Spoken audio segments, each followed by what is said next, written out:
Okay, guys, I know I've kind of been incognito the last few weeks, but I'm back, and I hope everybody had a good Christmas, Hanukkah, Kwanzaa, or whatever you celebrated.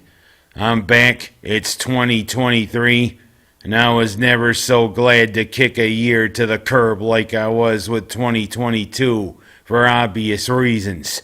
But you know what? I'm back. And so is my opinions and my comedy. But I'm going to begin today with no comedy, just prayers. I know many of you watched what happened last night in the game between the Bills and the Bengals.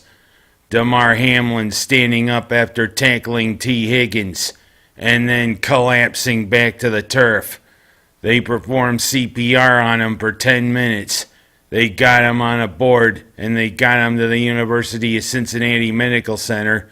Apparently, he had suffered a cardiac arrest, and they had to intubate him to help him breathe. Right now, he is in critical condition at the University of Cincinnati Medical Center, and all I want to do is just say prayers to him, to his family, to all of the Bills Mafia and everybody. And everybody, I wish that you pray for him and his family. And I mean, it was so heartwarming hearing what they did for the charity he started for underprivileged kids in the suburb of Pittsburgh where he lives, for the toys. How NFL Nation, Bills Mafia, and all of them have raised $3 million and counting. So I mean, but I could say a few other things like, hey, Cole Beasley being back with the Bills. How, I mean, he could make slaw out of other defenses and that. I could say about John Brown being back with the Bills. How he could smoke them. But you know what? That all doesn't really matter right now. All that matters is that Damar Hamlin gets well. I kind of got an idea that probably his career is over, but let's pray for him, shall we? And now I'm going to move to Syracuse, because I mean, hey, it was a pretty interesting bowl game against Minnesota, the Pinstripe Bowl, and the thing is, Syracuse outgained Minnesota by almost a 2-1 margin, yet they couldn't finish the drives. Minnesota could finish the drives, plus also a pick six of Schrader. You know, I mean, I thought usually when we go down there to Yankee Stadium, it always is a pretty good one for the Orange. But when we played Notre Dame a few years ago in that magical 2018 season, Notre Dame still showed they had too much for the Orange in Yankee Stadium. And usually Yankee Stadium's good. But it wasn't for the Orange against Minnesota, a 28-20 loss in the Pinstripe Bowl. I mean, after starting 6-0, we finished 7-6. Plus the uncertainties surrounding the early signing period, several of the Orange going into the portal. Of course, you gotta wonder, how does that portal work? Is it like the doors there on Star Trek?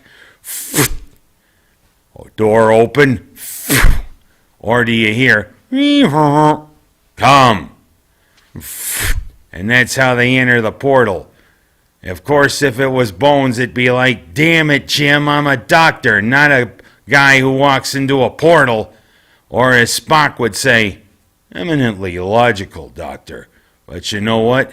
We have a thing here, and it's called a door opening, and we got a portal to go in, because you don't know what college we're going to go to. Of course, Kirk would probably say, excellent thing, Spock. Or, Bones, kind of calm it down, will you? Or as Scotty would say, I'm giving that portal all she's got, Cofton. If I give her any more, she'll blow. Okay, enough with the Star Trek references. It's called a portal. Why? I don't know. But, of course, several of them opted out like Tucker. But, LeKent Allen showed himself pretty good as a receiver out of the backfield, plus running. But we couldn't finish the drives. That's all I'll say to finish up this little thing. But you know what? The basketball team, it's having its ups and downs. It finished its non-conference play and started its ACC play. You know what? It showed that Pitt probably is a more improved team. But still, letting Pitt get a 20-point lead. Of course, we nearly came all the way back, but we just ran out of time. Plus the slow start against Boston College. Of course, we defeated the Eagles by about 16 points, but we can't keep having those slow starts, Syracuse. If we're supposed to be an improved team this year, we got to show it. Or are we going to come down with a thud like we did last year? This is a new year. Start playing like it. And we can definitely against Louisville, who definitely isn't the Louisville teams we've come to know. Louisville's having problems this year. Heck, I think they've only won 2 or 3 games. So right now the Cardinals are ripe for the picking. And I mean, we're really getting into ACC play now, Syracuse. And we got to start showing that, hey, we're an improved team, even with the portal and a lot of new faces. Of course, Judah's got some nice breath mints when he shoots, you know. Of course, my breath stinks a lot too. I got to throw some mints in here too. Of course, there's Benny Williams too, who's shown he's much improved, and Jesse Edwards, who's become a pretty good force right there in the middle. But it's ACC play now, Syracuse. We got to show them who's boss. We got to show them, hey, we can come back. Let's go, Syracuse basketball. And of course, on the local side, everybody's kind of looking forward to the Saturday, a quadruple header between the two big rivals of Seneca County, Mynderse and Waterloo. First the JVs, the girls, then the boys, then the varsity, the boys and the girls. Waterloo's boys team is much improved this year, and Mynderse's boys team, I mean, last year, Mynderse handled the boys team of Waterloo both times. Could be a different story this year. Of course, Mynderse's girls team is much improved, but can they take on the Dominators? That's all what I want to say about Waterloo's girls team. They haven't lost a game in 3 years in Finger Lakes play. You know what? Coach Bree has them humming once again. And I don't mean like by birds flapping their wings. Of course, it isn't a hum, it's a buzz. And there may be another buzz about the Waterloo girls team again this year. Can they get back there to the state final and hopefully win this year? We'll see. A big quadruple header. Is it going to be? You don't know whether it's going to be 500, whether 2 victories for each, or whether it's going to be a sweep. Some Waterloo people are thinking it's going to be a sweep. Oh, we'll see. And last but not least, let's pray for Martina Navratilova, who was diagnosed with cancer twice a couple days ago. She was one of the most dominant players in tennis years ago and one of the good people of sports. Let's pray for her, along with Damar Hamlin.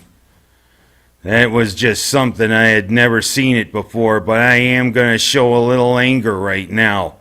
What was it that they wanted to, take 5 minutes, warm up, go back to playing? How can you do that when somebody collapses like that? There ought to be a serious look right now, the NFL and the way teams do some of its policies.